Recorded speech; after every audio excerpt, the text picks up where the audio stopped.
You and your family are going broke right now, and you don't even know it. When the gold standard was set in place, the price of gold remained a constant $20.65 per ounce, and this price fluctuated only 1 penny over the years 1833 to 1890. That means that for 57 years, the US dollar was literally as good as gold. And that's how the United States currency was designed to be from the very beginning. The Constitution states that our currency was meant to be only gold and silver, to prevent exactly what's happening to the US dollar right now. From the years 1891 to 1930, the price of gold per ounce was still very stable. The low was $20.58 per ounce, and the high was $21.32.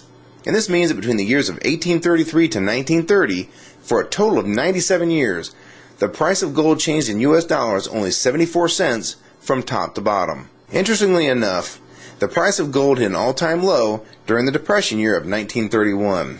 And many people believe this is done on purpose by the newly formed Federal Reserve to really twist the knife in the economy of the day, by reducing the total amount of money in circulation and thus making even the smallest amount of money very tough to come by. There is a common mistake by some people to think that the Great Depression is why the Federal Reserve was created.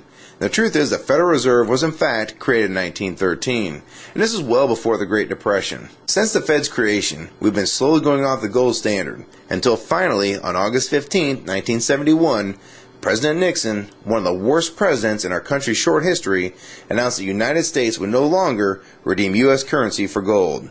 And this was the final step in abandoning the gold standard. What is important is to visually see the devaluation of the US dollar since we were taken off the gold standard. Keep in mind the price of gold really doesn't go up or move, it has historical value. It is extremely consistent. So instead of seeing this as the price of gold going up, you need to see this as the value of the dollar dropping like a rock. The price of gold has been flying right now. It has recently been as high as $1,030 an ounce all the way down to $870 an ounce. And what I find most interesting is if you want to buy a brand new Corvette convertible in 2008, it would cost roughly $55,000. So in gold, that'd be roughly 60 ounces of gold at the spot price of $930 per ounce. So at the time when gold was $930, you could basically take 60 1-ounce gold coins, cash them in, and buy that very same car.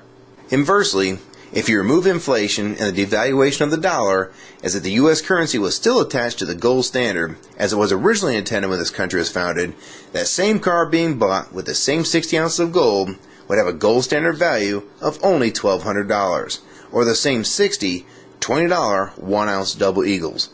So if that car price today is $55,000 and the gold standard value is $1,200, this means that we're sitting on roughly $53,800 inflation over the last 100 years for a $1,200 item. This brings the original dollar value to roughly 2 cents of today's money. I'm sure this is pretty tough to imagine, and some people can't handle this concept and will try and blow it off as incorrect. The fact is, this is what's really going on with our currency. Don't believe me? Try this one. Back in 1964 and earlier, a quarter would buy you roughly a gallon of gas. This is because the quarters made in 1964 and earlier were made of 90% silver and 10% copper. So the spot price of silver being $17.20 an ounce, this makes that quarter's actual value $3.11. So you can see that same 1964 quarter will still buy you roughly a gallon of gas today.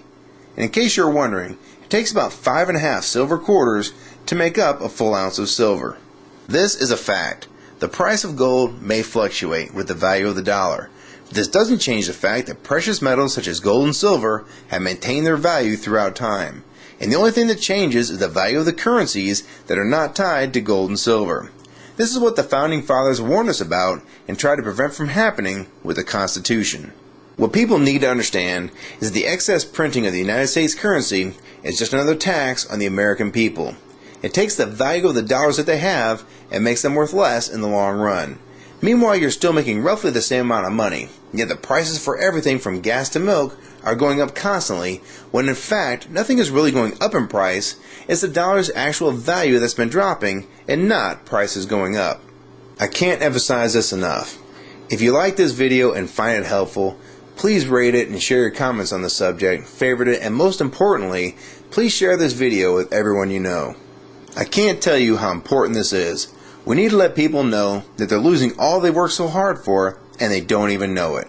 And only with your support and help can videos like this be seen by people that really need to see what's going on with their money and the economy of the United States. So please help support this channel and others like it.